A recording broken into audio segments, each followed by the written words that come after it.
இப்போ பாருங்க, இந்த கணக்கு வந்து 8/4/2022 அன்று நடைபெற்ற டிஎன்பிஎஸ்சி குரூப் 4 கணிதம்.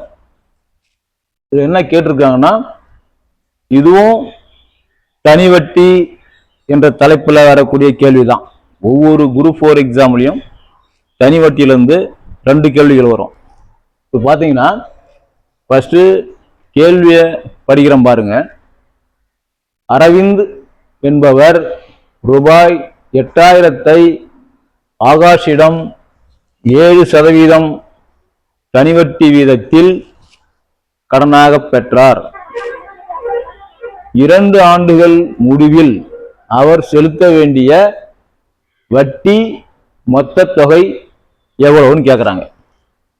இப்ப அரவிந்த் வந்து ஆகாஷிடம் 8000 ரூபா வாங்குறான். எவ்வளவு வட்டி வீதம்னா 7% வாங்குறான். 2 ஆண்டுகள் கழித்து தான் அவனுக்கு வட்டியும் அசலும் கொடுக்கணும். அதான் கேட்குறாங்க. அப்ப அவன் 2 ஆண்டுகள் கழித்து திரும்ப செலுத்த வேண்டிய வட்டி எவ்வளவோ, மொத்த தொகை எவ்வளவோ. மொத்த தொகைனா வட்டியோட அசலும் சேர்த்துட்டா அதுதான் மொத்த தொகை. பாருங்க, கணக்கு போடுவோம். ஃபார்முலா என்ன? Simple interest. SI equal to PNR divided by 100. இது எல்லாமே இந்த வேல்யூ அப்ளை பண்ணுங்க. இப்ப பின்றது அசல் எவ்வளோ? 8000 டிவைடட் பை பெருங்க இன்ட்டு n எவ்வளோ? 2 ஆண்டுகள் into rate of interest R எவ்வளோ? 7%. அப்போ 7 போட்டுங்க டிவைடட் பை இந்த ஃபார்முலா ஓடக்கூடிய ஒரு 100. இப்போ சுருக்கணும்னா வட்டி கிடைச்சிடும். இந்த வட்டி எடுத்து அசல்ல போட்டோம்னா மொத்த தொகை கிடைச்சிடும். இப்போ பாருங்க, இந்த 0 கேன்சல் ஆகிடும், இந்த 0 கேன்சல் ஆகிடும். இது வந்து 80, 82 160, 160 7 பெருக்கணும். இங்க பாருங்க, 160 சைபர் வச்சுங்க தனியா. 16 × 7 பெருக்குங்க. 6 42க்கு 2 மீதி 4 ஒரே 7 7 4 11 சைபர் சேர்த்துங்க. 1120. இப்ப வட்டி மட்டும் 1120 ரூபாய் வட்டி மட்டும். இப்ப நம்ம என்ன கேக்குறாங்கன்னா, மொத்த தொகை. அதுக்கு ஒரு ஃபார்முலா இருக்குது. மொத்த தொகைனா அமௌண்ட்னா அதை ஏன்னு சொல்லுவோம். ஏ ஈக்குவல் டு பினா பிரின்சிபல், அசலோட பிளஸ் எஸ்ஐ தனி வட்டியை கூட்டிக்கணும். அதுதான் ஏன்னா அமௌண்ட், மொத்த தொகை. அதுதான் கேட்குறாங்க. அப்ப இது போட்டோம்னா பி எவ்வளோ? 8000 ஈக்குவல் டு பி வந்து 8000 பிளஸ் வட்டி கண்டுபிடிச்சேன் இல்லையா, அது எவ்வளோ? பிளஸ் 1120. அப்ப ஏ ஈக்குவல் டு பி பிளஸ் எஸ்ஐனா ரெண்டையும் போட்டினீங்கன்னா 8000 பிளஸ் 1120 ஈக்குவல் டு 9120. இதுதான் மொத்த தொகை. இதுதான் மொத்த தொகை. இதுதான் வட்டி. இந்த ரெண்டும் தான் கேட்குறாங்க. இந்த ரெண்டும் இந்த எந்த ஆப்ஷன் இருக்குது பாருங்க. ஏ ஆப்ஷன் வந்து 800 8000 இது வராது. பி ஆப்ஷன் வந்து 1000 9000 இதுவும் வராது.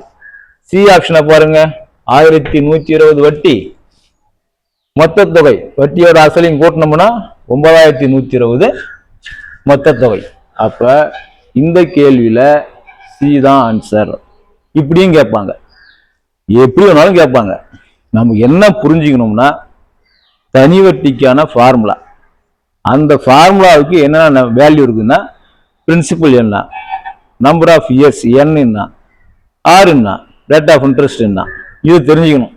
எப்படி கேட்டாலும் நம்மளை குழப்பறதுக்காக சுற்றி கேட்பாங்க. இங்க பாருங்க, இங்க 8000 கொடுத்துருக்காங்க, இங்க 7% நம்பர்ல கொடுத்துருக்காங்க, இந்த 2 வந்து எழுத்துல கொடுத்துருக்காங்க. இதெல்லாம் ஒரு நம்ம டிஸ்ட் பண்றது தான். எங்க எழுத்து என்ன 2ன்னு போடக்கூடாதா?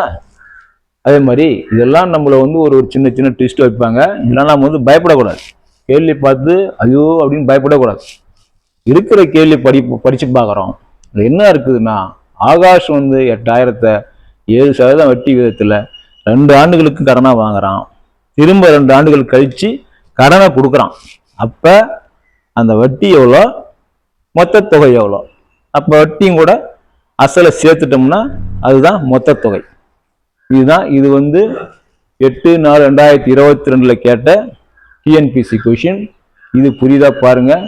இது புரிஞ்சுதுன்னா இதுமாரி 4-5 கணக்கு உட்காந்து ஹோம்ஒர்க் பண்ணுங்க.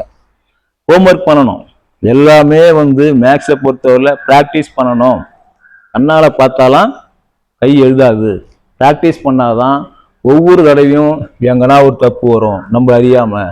அப்போ அந்த தப்பு எங்கன்னு கண்டுபிடிக்கலாம். அப்படி கண்டுபிடிக்கணும் என்ன பண்ணணும், ஒவ்வொரு கணக்கையும் போட்டு பார்க்கணும். இப்போ 8000 அசல் நான் சொன்னேன் இல்லையா, நீங்கள் 10,000 எடுத்துக்கங்க. 7% சொன்னோம் இல்லையா, அதை 10,000 எடுத்துக்கங்க. இங்கே 2 ஆண்டுன்றத 4ஆக போட்டுங்க. போட்டு ஒரு கணக்கு போடுங்க. அது இதே மாதிரி ஒரு 10 கணக்கு போட்டு பாருங்க. போட போட சித்திரமும் கைப்பழக்கம் செந்தமிழும் நாப்பழக்கம்னு சொல்ல மாதிரி தான் இது. மேக்ஸ் மாரி தான் புரிஞ்சிடும். புரிஞ்சு போட்டு பார்க்கணும். போட்டு பார்த்தா தான் ப்ராக்டிக்கல் மிஸ்டேக் வராது. தவறு எங்கே நடக்குதுன்றத நாம் ஒரு ஸ்டெப்லேயே கவனித்து போடணும். அப்போ என்ன பண்ணணும்னா பயிற்சி எடுக்கணும். முறையாக பயிற்சி எடுத்தால் தான் மேக்ஸ்லாம் ஒரு ஃபார்முலா.